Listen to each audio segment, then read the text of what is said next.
வணக்கம் Paleo OPOS நண்பர்களே. இன்னைக்கு நம்ம பண்ண போறது Caramelized Onion வெங்காய வதக்கல். இந்த வெங்காய வதக்கல் எதுக்கெல்லாம் யூஸ் பண்ணலாம் அப்படின்றத பின்னாடி உள்ள ரெசிபீஸ்லாம் பார்க்கலாம். நேரடியாக நம்ம இந்த வெங்காய வதக்கலுக்கு போயிடுவோம். முதல்ல வந்து நம்மளோட மேஜிக் பாட் நான் வச்சிருக்கேன். அதில் 1/4 கப் தேங்காய் எண்ணெய், 2 முழு கப்பு நம்மளுடைய மேஜிக் பாட் செட்டோட வர்ற கப்பில் உள்ள முழு கப் 2 கப் ஆனியன் கட் பண்ணி வச்சிருக்கேன். இதை அப்படியே ஸ்ப்ரெட் பண்றேன்.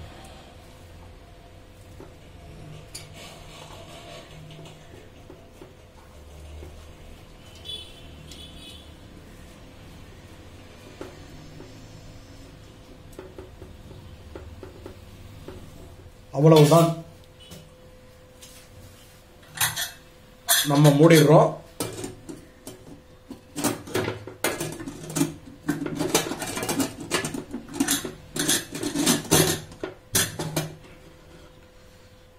இண்டக்ஷன் ஆன் பண்றேன். 1200 வாட்ஸ்ல ஸ்டாண்டர்ட் ஏசி ஆயிருக்கு. 5 நிமிஷம் நான் இங்க டைமர் செட் பண்ணிருக்கேன். சாரி,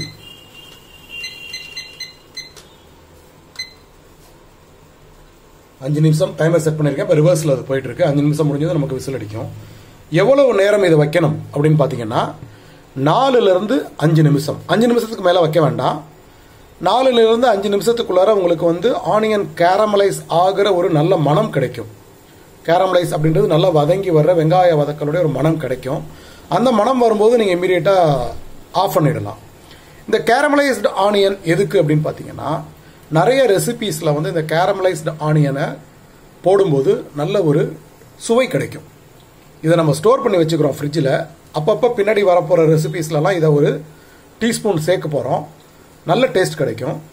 இது ஒரு ஈஸி குக்கிங்க்கு உண்டான ஒரு நல்ல ஃப்ளேவர் கொடுக்கக்கூடிய ஒரு ரெசிபியா இருக்கும் இது. ஸோ கேரமலைஸ்டு ஆனியன் என்ன பண்ணியிருக்கோம், 1/4 கப் தேங்காய் எண்ணெய் ஊற்றிருக்கோம்.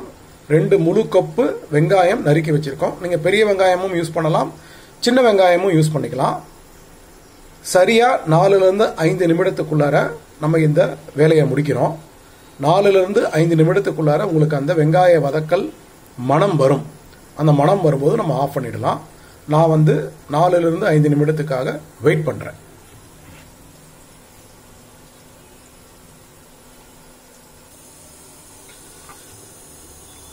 நண்பர்களே, 4 நிமிஷம் கடந்திருக்கு. எனக்கு இன்னும் அந்த வதங்கின மனம் வரல. ஏன் இது வந்து சரியா 4 நிமிடம் சரியா 5 நிமிடம்னு நம்மளால சொல்ல முடியாது அப்படின்னா, வெங்காயத்துடைய ஈரப்பதத்தை பொறுத்து அந்த நேரம் மாறுபடும். ஒரு சில வெங்காயத்தில் ஈரப்பதம் அதிகமா இருக்கும், ஒரு சில வெங்காயத்தில் ஈரப்பதம் கம்மியா இருக்கும். எப்படி பாலியோன்றது ஒரு அறிவியல் முறையோ, அதே மாதிரி ஓப்போஸ் அப்படின்றது ஒரு மிக சரியான ஒரு அறிவியல் முறை தான். ஆனா எப்படி பார்த்தாலும் 5 நிமிஷத்துக்கு மேல வைக்க வேண்டியது அவசியம் இல்லை. சரியா எனக்கு பாத்தீங்கன்னா ஒரு 5 விசில் வந்திருக்கு. 4 நிமிஷம் கடந்து இன்னொரு 20 செகண்ட் இருக்கு. 5வது நிமிடம் நம்ம இதை ஆஃப் பண்ணிடலாம்.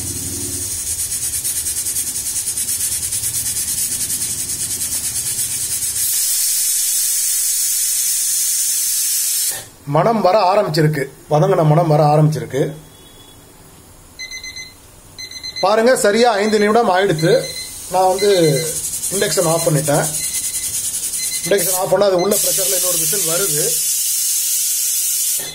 இது அடங்கினதும் நம்ம என்ன பண்றோம், பிரஷரை ரிலீஸ் பண்ணிடுறோம்.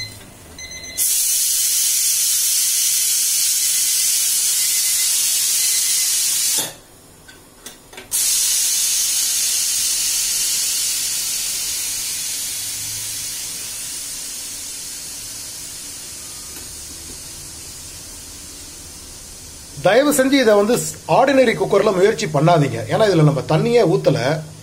ஸோ தண்ணியே ஊத்தாத எந்த சமையலா இருந்தாலும் நம்ம மேஜிக் பாட் அப்படின்ற இந்த ப்ரெஷர் பேக்கர்ல தான் ட்ரை பண்ணணும். என்ன வித்தியாசம் நிறைய பேர் பல தடவை கேட்டு நம்ம பல தடவை பதில் சொல்லிட்டோம். அதனால இந்த மாதிரி ரெசிபிஸ்லாம் சாதா குக்கர்ல ட்ரை பண்ணி கையை சுட்டுக்காதீங்க.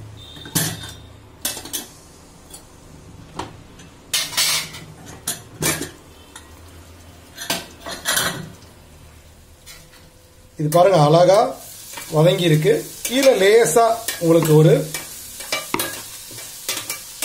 கேரமலைசேஷன் நடந்திருக்கும். அது பரவாயில்ல. இதை நீங்கள் வதக்கி இப்படி லேசாக நல்லா மிக்ஸ் பண்ணி ஒரு 2-3 நிமிஷத்துலேயே பார்த்தீங்கன்னா இதோட கலர் நல்லா மாறிடும். நல்ல ஒரு வதங்கன வெங்காயம் மாதிரி ஆகிடும். நான் உங்களுக்கு இதை எடுத்து வேற ஒரு பாத்திரத்தில் மாற்றி காமிக்கிறேன்.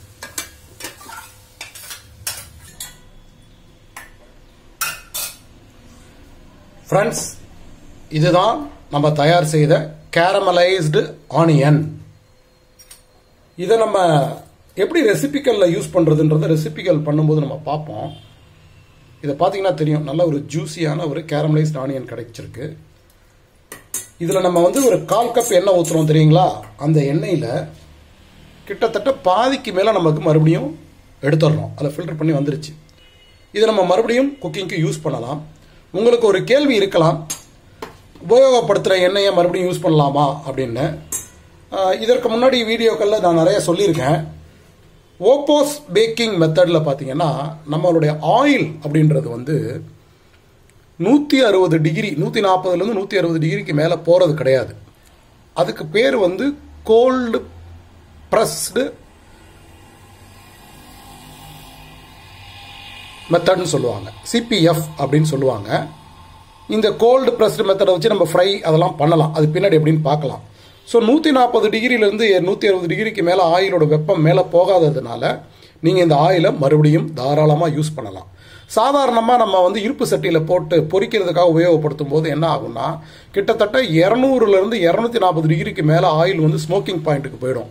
அதனால தான் நம்ம அந்த ஆயிலை திருப்பி யூஸ் பண்ணக்கூடாதுன்னு சொல்கிறோம். அது வந்து ஒரு கெட்ட கொழுப்பாக மாறிடும்.